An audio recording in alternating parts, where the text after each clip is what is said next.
Today on View to a Grill, we're going to rotisserie a turkey using real ingredients, minimal seasoning, and easy basting liquid, the turkey breast icing method, exact temperature monitoring with the Trussing Gold, to rotisserie a naturally moist turkey. And we're doing it on the Spider Grill's Huntsman. The first thing we're going to need to do is ice our turkey breast. Let me show you what we're working with here. We have about a 10-pound turkey. This turkey has been defrosting in the refrigerator for about 72 hours, and look, there is still a chunk of ice in the cavity, so just remember it takes a while to defrost in the refrigerator. We're going to use 2 bags of ice to ice this turkey, one on the top and one on the front. This should keep the breast cool while the legs and thighs rise in temperature. I'm going to let that sit on the counter while I get ready for the video shoot. Now we can prepare our turkey. To season our turkey, we're going to use natural ingredients like oregano, thyme,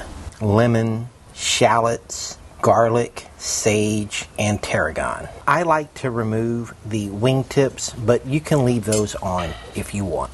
We'll start by salting the inside of the turkey and then stuff in as many of the herbs as possible. We'll also add the shallots, the garlic, and squeeze in some lemon juice and just drop the rind right in. I'll spray the underside of the wings, legs, and thighs with olive oil. And the only seasoning we're going to use is sea salt. That's it. That's our minimal seasoning. I know that other people have already injected this with all kinds of butter, and they're putting on 3 types of turkey rub to get flavor in their turkey, but I like to keep my turkey simple. Now that we have our ingredients in the cavity of the turkey and the undersides of the wings, leg, and thigh seasoned, let's truss our turkey. I like to start off with more string than I think I need. Form a loop and start a butcher's knot.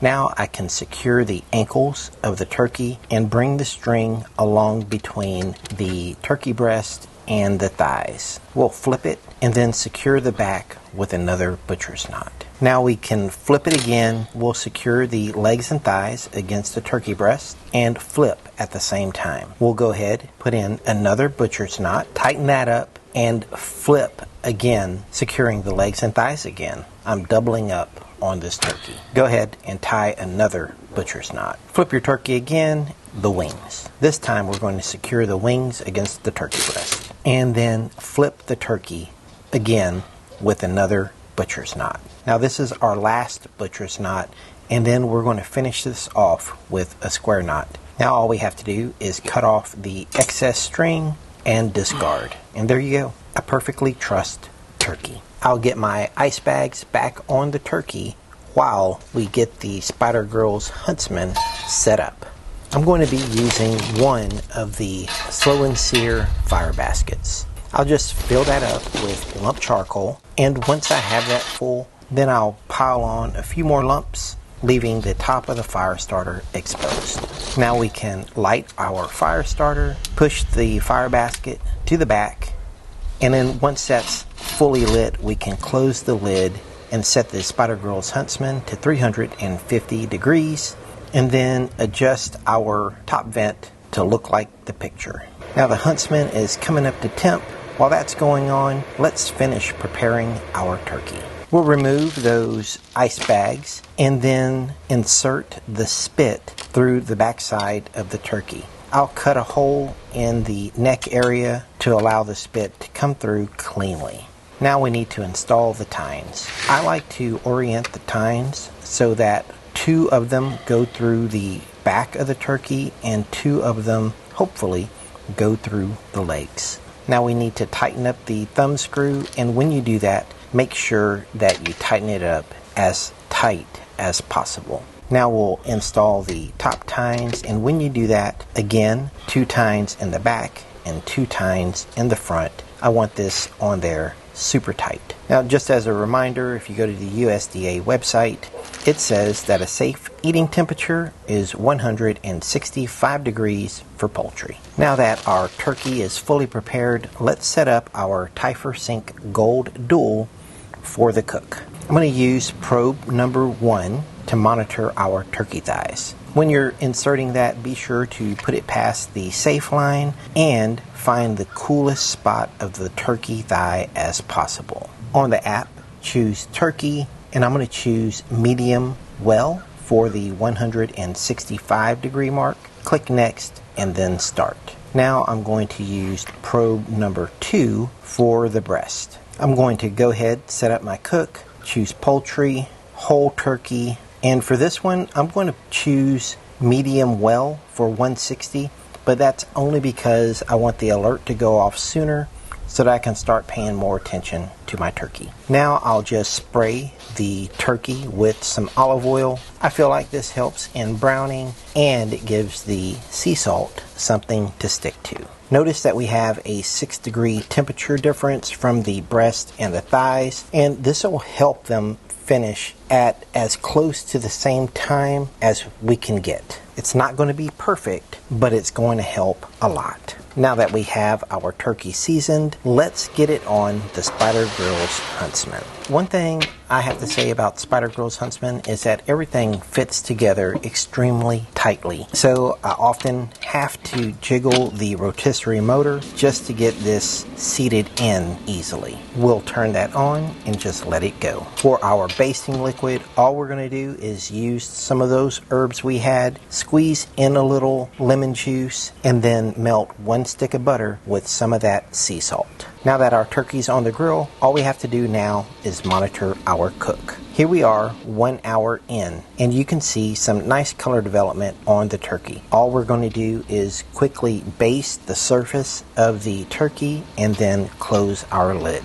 And if you're wondering how I keep my butter melted, I just put it right on top of the Spider Grill's Huntsman. Now we're 1.5 hours in on our cook. We're going to baste our turkey again quickly, close the lid, and let me show you how the temperature looks. Currently, the thighs and the breast are the same temperature. Estimated done time is only 4 minutes apart. Now, 2 hours later, we need to baste our turkey again. The color is darkening, so we're actually looking pretty good. We'll get the lid closed, check our temperatures again, and we're at 137 degrees on the thigh, 139 degrees on the breast. And the difference in time is not much, but it is increasing. Now we are 2.5 hours in, and we're basting our turkey again. Now, a quick check on the temperature. We have reached the safe eating temp for the breast, but we still have some work to do on the thighs. Now at 3 hours in, we got our alarm that the thighs are at 160 degrees. It's time to remove the turkey and check out our results. And check out this turkey. It is looking rather good right off the Spider Grill's Huntsman. We'll get that on our tray and set it on our cooking board. Now I'm going to rest this turkey with foil over the dark meat, but I'm going to leave the breast exposed because I want the temperature to rise as much as possible for the legs and thighs, but I don't want it to rise for the turkey breast. Now we'll set a timer for 10 minutes, and then 10 minutes later, let's remove the foil from the legs and thighs, and here is our turkey. Check that out. I think it looks rather beautiful. And look at the juice, just dripping. Perfect. We can remove our spit, and here is a little 360 degree on the turkey so you can see what the whole thing looks like. Now let's remove our string, and then we'll start by taking a look at the drumstick and thighs. I'm going to leave this part uncut so you can see the drip, and watch when I pick this up. This is a naturally moist turkey. No injections. All we did was manage our temperatures, and that's the result on the legs and thighs. Now let me show you one of the drumsticks, and look at that. Juicy, it's dripping. We even have a little bit of a smoke ring. Perfect. And the taste is absolutely delicious. Now I know this is what you guys have been waiting for. You want to see how juicy the breast is. Now watch as the knife goes through. You'll see some juice coming out of the front, and then as I work my way across the rib cage and down the wishbone, just look at all the juice pouring off the tip of the knife. Now let me give you a close-up of this turkey breast, and it too has a little pink smoke ring, and check out how moist it is. So there is actually a bit of a range you can use to maintain a juicy turkey breast, and you can see that clearly with these results. I guess my point is, don't kill yourself if you go a little over the safe eating temperature. You can still have a moist turkey. Let me give you a little shot of one of the cross sections, and you can see the moisture in the turkey. And now you can see why monitoring the temperature on your turkey is essential. Using a good wireless thermometer like the Tyfor Sync Gold can help you accomplish results like this. Now, hopefully I've eased the fear on what you can accomplish without 3 rubs and all kinds of turkey injection. Now, if you haven't already subscribed to View to a Grill, it's a great time to do that right now. Thank you for watching. I'll see you guys next time. Take care, y'all.